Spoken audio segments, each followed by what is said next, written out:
রক্ষকই যখন ভক্ষক তখন সমাজের কি হবে, এটা একটা স্পষ্ট বার্তা দিয়েছে। এই শুভজিৎ সেন মানে তখনকার যিনি ওসি ছিলেন তাকে বলেছিলেন যে আপনার পদোন্নতি কি করে হলো, কতদিনে আপনি এসি হয়ে গেলেন। যে একটা বড় ভূমিকা ছিল খুনের সঙ্গে যুক্ত, খুনের প্রমাণ লোপাট করা, যেটা আমার ভাই তার মৃত্যুকালীন জবানবন্দিতেও বলে গেছিল যে পুলিশের কি ভূমিকা, পুলিশ দাঁড়িয়ে থেকে যে সব ঘটনা ঘটেছে সে মরার সময় সবটা বলে গেছে।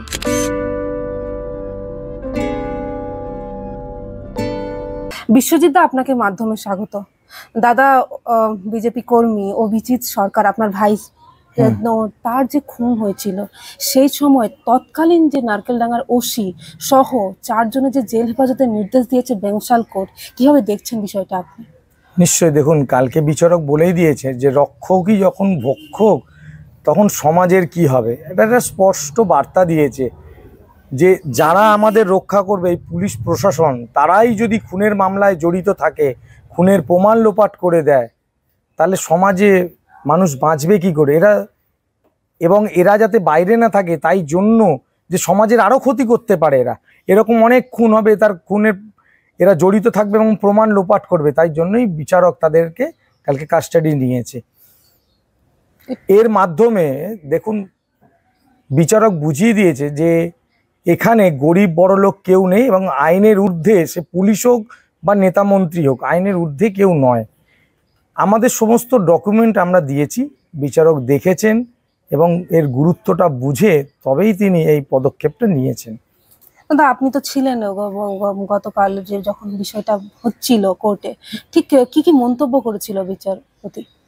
বিচারপতি প্রথমে বলেছিলেন যে রক্ষকই যখন ভক্ষক হয় তখন সমাজের কি হয়, এবং আরও একটি কথা বলেছিলেন, এই শুভজিৎ সেন মানে তখনকার যিনি ওসি ছিলেন তাকে বলেছিলেন যে আপনার পদোন্নতি কি করে হলো, কতদিনে আপনি এসি হয়ে গেলেন। যে তখন উনি বলেছিলেন 21 তারিখ, তখন বিচারক বলেছিলেন যে 2 তারিখে খুন আর 21 তারিখেই পদোন্নতি, ডাইরেক্ট এসি। হ্যাঁ, ডাইরেক্ট এসি পদে চলে গেলেন 19 দিনের মাথায়, এটা কি পুরস্কার? স্পষ্ট ইঙ্গিত দিয়ে দিল সমাজকে, এবং এই কুকর্মের সঙ্গে যারা যুক্ত হচ্ছেন এবং এই যে প্রলোভন দিয়ে তাদেরকে পদোন্নতি দেওয়ারও হচ্ছে, এটা পুলিশ প্রশাসন আশা করি কালকের পরে বুঝতে পেরেছে যে এই তৃণমূলের গুন্ডাদের সঙ্গে তারাও যদি কোনো অপকর্মের সঙ্গে যুক্ত হয় তার পরিণতি কি হতে পারে। তাতে তার পদোন্নতি হবে ঠিকই, কিন্তু পরবর্তী স্থান তার জেলেই হবে, সেটা বিচারক কালকে বুঝিয়ে দিয়েছেন। একেবারেই দাদা, 2021 সালের 2রা মে আপনাদের জীবনে যে একটা ভয়ঙ্কর দিন নেমে এসেছিল, সেই সময়টা পুলিশের ঠিক কি কি ভূমিকা আপনারা দেখেছিলেন, মানে এই যেভাবে জেল হেফাজতের? দেখুন, এইটা তো একটা বড় ভূমিকা ছিল খুনের সঙ্গে যুক্ত, খুনের প্রমাণ লোপাট করা, যেটা আমার ভাই তার মৃত্যুকালীন জবানবন্দিতেও বলে গেছিল যে পুলিশের কি ভূমিকা, পুলিশ দাঁড়িয়ে থেকে যে সব ঘটনা ঘটেছে সে মরার সময় সবটা বলে গেছে। এবং এই মুহূর্তে পুরোটা ডিসকাস করতে পারছি না, কারণ যেহেতু মামলাটা এখন কোর্টে এবং আমাকে কোর্ট সমন দিয়েছে, আমি একজন সাক্ষী, তাই জন্য পুরোটা তো খুলে এখানে বলতে পারছি না। কিন্তু আমরা কোর্টকে বলেছি, তিনি পুরো ব্যাপারটাই দেখেছেন এবং সিদ্ধান্ত নিয়েছেন যে এরকম লোকেদের জেল হেফাজত হওয়া দরকার। দাদা, তারপরে ঠিক আপনারা মানে এই যে পুলিশি হেনস্থার শিকার হয়েছেন, আপনি বারবার বলেছেন, ঠিক কি কি হয়েছিল আপনার সঙ্গে? বহুবার নিশ্চয়ই এরা ভয় দেখিয়েছে, খুনের প্রমাণ লোপাট করবার চেষ্টা করেছে। আমার ভাইয়ের সেই যার মধ্যে সমস্ত ভিডিওগুলো রয়েছে, এই ওসি দিনের পর দিন লোক পাঠিয়ে আমাদের ভয় দেখিয়েছে, দিনে দুপুরে রাত্রে বিভিন্ন অত্যাচার লোক পাঠিয়েছে। পরেশ পালের গুন্ডারা এসে আমাদের ধমকি দিয়ে যাচ্ছে, ভয় দেখাচ্ছে, মারছে, থানা কোনো অভিযোগ নিচ্ছে না, একের পর এক পুলিশ কর্মীরা এগুলো করে গেছে। দাদা, এই যে পুলিশ কর্মীদের সঙ্গে আমরা দেখলাম যে জেল হেফাজতে পাঠানো হয়েছে তৃণমূল কর্মী সুজাতা দেকে। নিশ্চয়ই, এবং তিনি হচ্ছেন এই পরেশ পালের একজন রিলেটিভ, সামনের বাড়িতেই থাকে। তার বর কিছুদিন আগেই তাকেও অ্যারেস্ট করা হয়েছিল, অরুণ দে, তারই স্ত্রী উনি, এবং এরা দুজনেই হচ্ছে পরেশ পালের রিলেটিভ।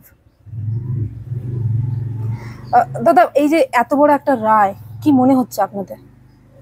নিশ্চয়ই কালকের পরে তো মনে হচ্ছে যে সাধারণ মানুষের প্রতি বিচারকের যে উক্তি এবং পুলিশ প্রশাসনের যে প্রকারের যে উক্তিটা দিয়েছেন, রক্ষকই যখন ভক্ষ হয়, একদিকে পুলিশের প্রতি বার্তা এবং সমাজের মানুষ, গরিব মানুষ, যে আপনারা যতই গরিব হন বা সাধারণ মানুষ হন, যদি বিচারকের কাছে ঠিক ঠিক প্রমাণ দিতে পারেন তো বিচারক বিচার ঠিকই করবেন।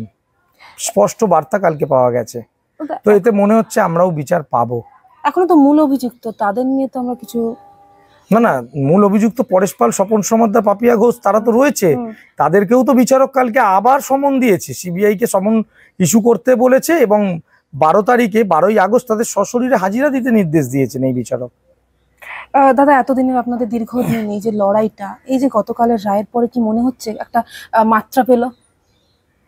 নিশ্চয়ই, দেখুন বিচারের সামনের দিকে আমরা আস্তে আস্তে এগাচ্ছি, কিন্তু এই ওসি রত্না সরকারই তো নয়, এদের মাথার ওপরেও যে পরেশ পাল, স্বপন সমাদ্দার, পাপিয়া ঘোষরা রয়েছে, এই এমএলএ কাউন্সিলররা, তাদের যে অত্যাচার পশ্চিমবঙ্গের মানুষ জানে, সেটা বিচারকও কালকে জানতে, আস্তে আস্তে বিচারকদের কাছেও সেগুলো সবই চলে আসছে। এর একটা বিহিত তো হবেই এবং পশ্চিমবঙ্গের মানুষ এবার জেগে উঠবে, এই অত্যাচার এবার শেষ হবে। এবার কি একটা আশার আলো দেখতে পাচ্ছেন? আশা তো করছি যে বিচারকরা এরপরে ন্যায় বিচার করে এই প্রভাবশালী ব্যক্তিদের জেলের দরজায় ঢুকিয়ে দেবে এবং সাধারণ মানুষ তাতে উপকৃত হবে, আর এরকম অত্যাচার হবে না।